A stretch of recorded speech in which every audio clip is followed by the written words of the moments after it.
मैंने आपको बताया था कि मोगेम्बो आपके साथ खेलेगा। अब आपको तय करना है कि ज़िंदगी भर शुगर या डायबिटीज का टैबलेट और इंसुलिन का इंजेक्शन लेना है, या मोगेम्बो के बनाए हुए ड्रग को लेना है, या मोगेम्बो के बनाए हुए ड्रग के जाल से निकलकर बिना दवाई के प्राकृतिक चिकित्सा के विभिन्न विधियों जैसे भोजन, फल, जूस, उपवास, धूप, मिट्टी एवं पानी से चिकित्सा कराकर स्वयं से घर पर ही ठीक होना है। यदि आप मोगेम्बो के बनाए हुए केमिकल का प्रयोग करके ठीक होना चाहते हैं, तो यह वीडियो आपके लिए नहीं है। अभी आप वीडियो बंद करके चले जाएं, अपना कीमती समय नष्ट ना करें। अब जो लोग अभी भी वीडियो देख रहे हैं और वे मोगेम्बो के बारे में जानना चाहते हैं, तो मेरी यह वीडियो देखिए। इसका लिंक मैंने कमेंट सेक्शन में दे दिया है। बिना इस वीडियो को देखे आपको पता नहीं चल पाएगा कि मोगेम्बो कौन है। चलिए आइए आगे शुरू करते हैं। प्राकृतिक चिकित्सा में किसी भी रोग को उसके नाम से नहीं जाना जाता है, बल्कि रोग का कारण शरीर में बनने वाले टॉक्सिक पदार्थ या फॉरेन पार्टिकल हैं। हमारे शरीर में बहुत तरह की रासायनिक क्रियाएं चलती रहती हैं, जैसे पाचन, श्वसन, रोग प्रतिरोधी तंत्र, उत्सर्जन इत्यादि। इन क्रियाओं के अंत में जो टॉक्सिक यानी कि जहरीला पदार्थ बनता है, उसे अपशिष्ट पदार्थ या विजातीय पदार्थ कहते हैं। ये टॉक्सिक या अपशिष्ट पदार्थ मल-मूत्र एवं पसीने के माध्यम से शरीर से बाहर प्रतिदिन निकलते रहते हैं। लेकिन हमारे खराब जीवन शैली एवं खराब भोजन के कारण जब टॉक्सिक मटेरियल के बनने की रफ्तार तेज हो जाती है और शरीर से बाहर निकलने की रफ्तार धीमी हो जाती है, तो ये टॉक्सिक पदार्थ शरीर के रक्त कोशिकाओं के माध्यम से विभिन्न अंगों में एकत्रित होने लगते हैं। यदि ये टॉक्सिक पदार्थ पैनक्रियाज एवं किडनी में एकत्रित हो जाते हैं और पैनक्रियाज एवं किडनी अपनी स्वाभाविक कार्य को धीमा कर देता है ओवरलोड होने के कारण, जिसके कारण रक्त में चीनी की मात्रा इतनी बढ़ जाती है कि वह पेशाब के रास्ते बाहर निकलने लगती है और मरीज दिन प्रतिदिन कमजोर होता जाता है। नेचुरोपैथ के सिद्धांत ये बताता है कि जिस जीवन शैली एवं भोजन के कारण शुगर की बीमारी हुई है, उस जीवन शैली एवं भोजन में सुधार करके इस बीमारी को दूर किया जा सकता है, जो बहुत ही सरल है। इसमें कोई रॉकेट साइंस नहीं है।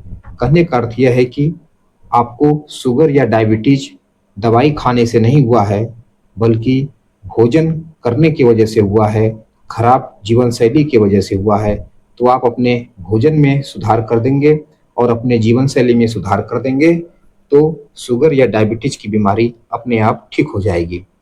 अब जरा गौर कीजिए कि शुगर की बीमारी इंसान को छोड़कर जानवरों को भी होता है क्या?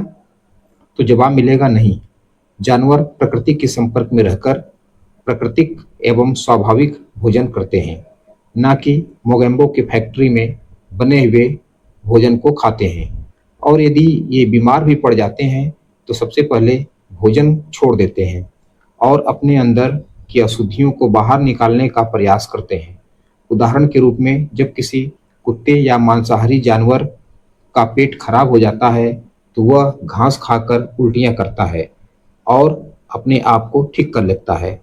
अक्सर आपने कुत्ते को घास खाते हुए देखा होगा। कुल मिलाकर शुगर की बीमारी होती है गलत खान-पान एवं मेहनत न करने के कारण, शरीर से पसीना न निकालने के कारण। जो लोग मेहनत नहीं करते हैं, एक्सरसाइज नहीं करते हैं, शारीरिक श्रम नहीं करते हैं, अपने शरीर से पसीना नहीं निकालते हैं, दिन भर केवल आराम का काम करते हैं, बैठकर काम करते हैं, उनको ही शुगर की बीमारी होती है। कहने का मतलब यह है कि यह राजाओं की बीमारी है, पैसे वालों की बीमारी है। लेकिन अब जो है ये बीमारी गरीब लोगों को भी होने लगी है, क्योंकि गरीब लोग मोगेम्बो की कंपनी में बनी हुई टॉक्सिक भोजन को कर रहे हैं, जिसके कारण भी उनको ये बीमारी हो रही है। अब बात कर लेते हैं, यदि किसी को शुगर की बीमारी हो गई है तो उन्हें क्या क्या करना चाहिए। 1 घंटे प्रतिदिन तेज कदमों से टहलकर पसीना निकालना है। इसको आप ध्यान दीजिएगा, जो बताया जा रहा है इसमें बताया गया है कि 1 घंटे प्रतिदिन आपको तेज कदमों से टहलकर पसीना अवश्य निकालना है।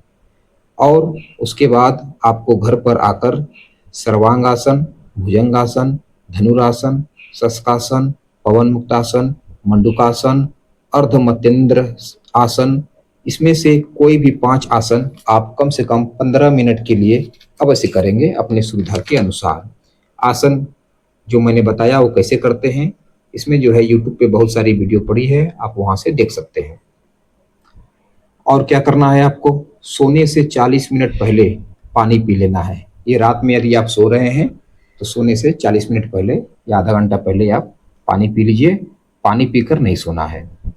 और सोने का टाइमिंग क्या होगा, 9:30 बजे तक आपको रात में सो जाना है।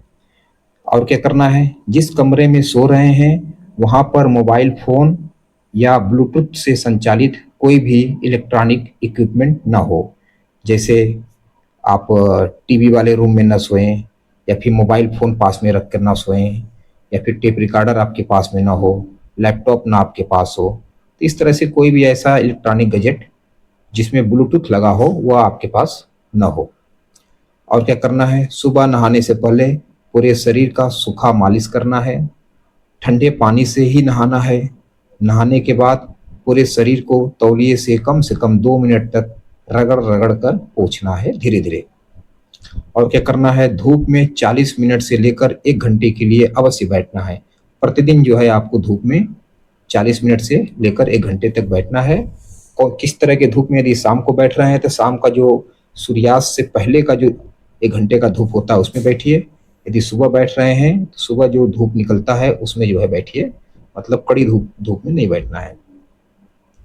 और क्या करना है, आपको नंगे पैर जमीन पर या घास पर या मिट्टी पर पैर रखना है कम से कम 2 घंटे के लिए, या फिर जितना देर तक आप जमीन पर पैर रख सकते हैं उतना ही जो है आपको फायदा होगा। मिट्टी पर नंगे पाँव जितनी देर तक या घास पे नंगे पाँव जितनी देर तक बैठेंगे या जितनी देर तक चलेंगे, या कुर्सी लगा के जमीन पे पैर रख लीजिए, बैठे रहिए, जितनी देर तक बैठेंगे उतना ही आपको फायदा होगा। इसको जो है ग्राउंडिंग इफेक्ट ऑफ अर्थिंग कहते हैं। अब बात करते हैं कि आपको क्या नहीं करना है। कहने का मतलब है परहेज क्या करना है। कंपनी में तैयार डिब्बा बंद एवं पैकेट बंद भोजन जिसमें एक्सपायरी डेट लिखा हो नहीं खाना है। दूध, दही, घी, छाछ, पनीर, क्रीम, किसी भी तरह की मिठाई नहीं लेनी है। चाय का प्रयोग नहीं करना है। गर्म पानी या काढ़ा नहीं पीना है। किसी भी प्रकार के नशे का प्रयोग नहीं करना है। जब प्यास लगे तभी पानी पीना है। आरओ का पानी या बोतल बंद पानी नहीं लेना है। बोरिंग का पानी या हैंड पाइप का पानी ही पीना है। सरकारी सप्लाई का पानी पी रहे हैं तो उसे 50 डिग्री टेम्परेचर तक पहले गर्म कर लें, फिर उसको ठंडा कर लीजिए, फिर उसी पानी को दिन भर पीजिए, क्योंकि आपकी मजबूरी है सप्लाई का पानी पीना, सरकारी पानी पीना, तो इस तरह से पी सकते हैं। ऐसा करने से उस सप्लाई के पानी में मोगेम्बो ने जो क्लोरीन और फ्लोराइड मिलाया हुआ है उसका असर समाप्त हो जाएगा।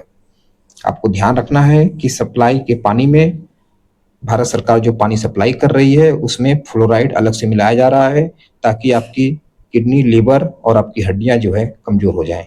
यह मोगेम्बो की चाल है, इसको आपको ध्यान रखना है। तो ये चीजें आपको नहीं करनी है। इसके बाद बीच बीच में जो चीजें आती रहेंगी मैं बताऊंगा।